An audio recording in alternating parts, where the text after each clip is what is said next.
12 News at 10 with Mark Curtis and Caribe Divine starts now. A Tempe Wells Fargo employee died at her desk.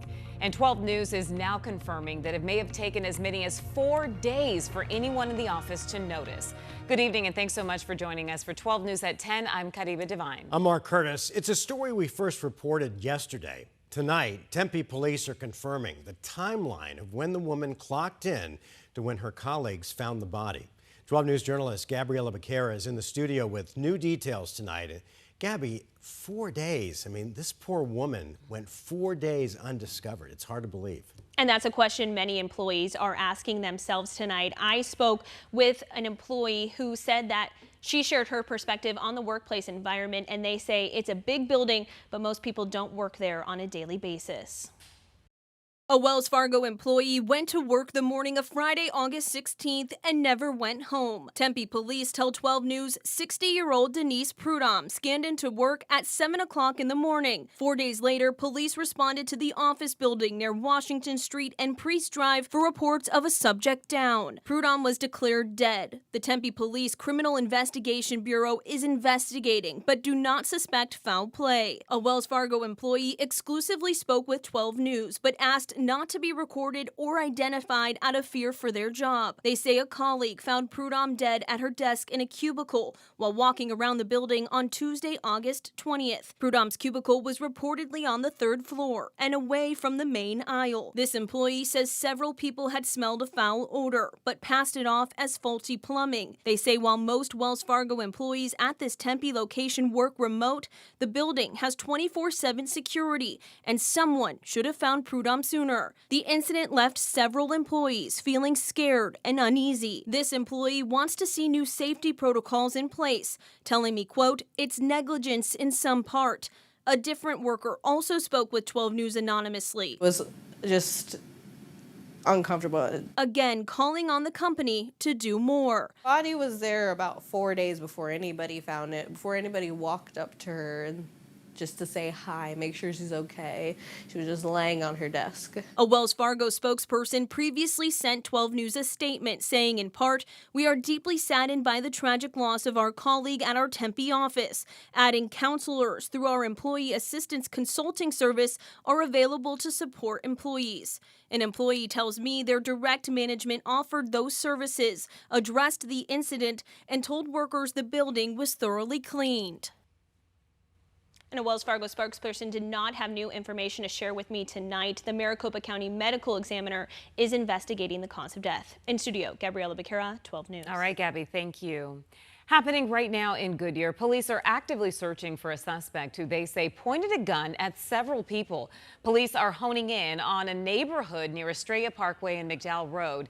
As they try to find the person, we're told that they've established a perimeter, but they aren't sure whether the suspect is barricaded or if the suspect left the area. We're staying in contact with Goodyear police for any updates, and we will keep you updated as we learn more. New at 10, a community came together tonight to mourn 4 people, including 2 children, tragically killed in a fire this week. Their mobile home caught fire Sunday night in Tempe near Baseline and Kyrene. And tonight, a crowd joined together to pray for the family.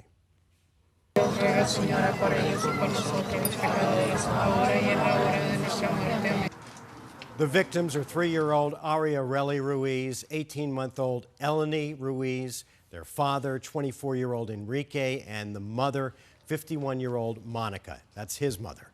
Family tells us the girl's mother was injured and tonight is in critical but stable condition.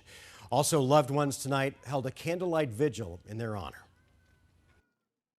I think we're still wrapping our heads around the idea of what happened. I don't think we've fully processed it yet. We appreciate everybody that's here and all the love that's being showed. The cause of the fire is under investigation. Loved ones are accepting donations to help with the funeral costs. There'll be 4 funerals. We've put information on our website on how you can donate. Just go to 12news.com.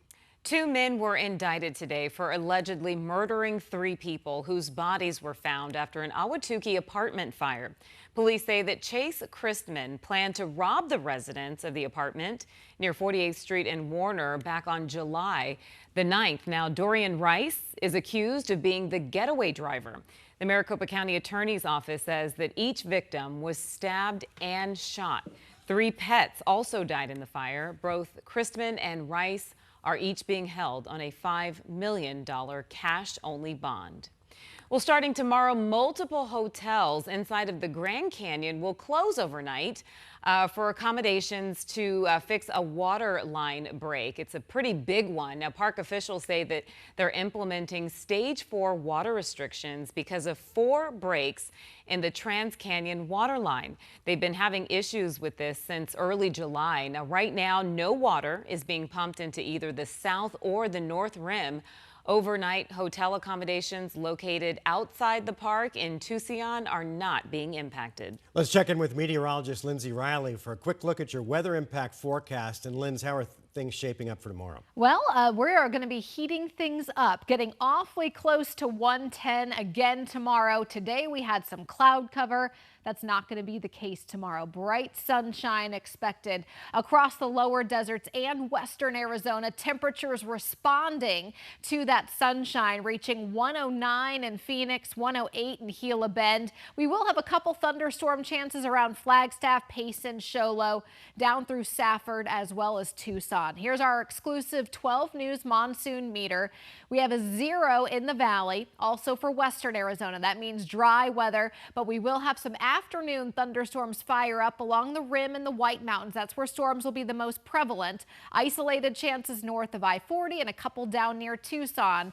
Overall, we're talking about heat for the holiday weekend. More on that in my full forecast. Mark? Linz, thanks. Tonight, Mexican authorities continue to investigate the deaths of 2 sisters from Arizona. Both of them were killed in Sonora, Mexico Friday morning and were found dead inside their car that had been riddled with bullets. Now, we know that a lot of you travel down to Sonora to areas like Rocky Point on a pretty regular basis. So ahead of the holiday weekend, how can visitors stay safe? 12 News journalist Bianca Bono talked to an official from the Consulate General of Mexico and has some safety tips from experts.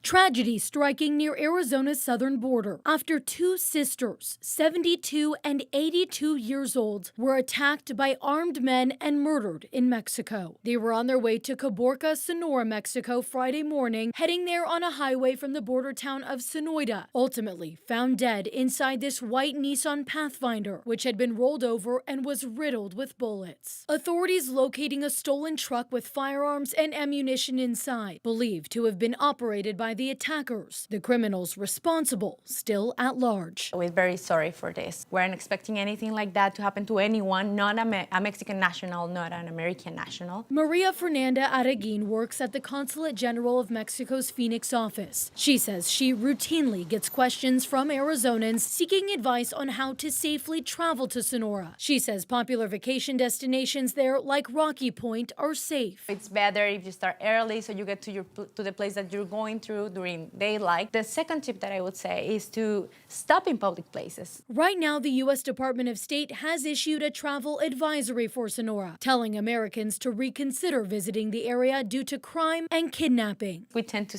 focus on the things that are going wrong, and there are a lot of things that are going well in Mexico. Concerns over Sonora's safety are familiar to Mike Jarvinen and his wife, Linnell. It's very safe. And my wife travels it 3 days a week. It's part of what inspired Linnell to start their business nearly 20 years ago. Head out to Rocky Point, a shuttle service bringing groups from Phoenix to the beach destination. She worked in Phoenix in the reservation business for Rocky Point reservations and just heard the need of how to get down there. And people didn't want to drive their cars.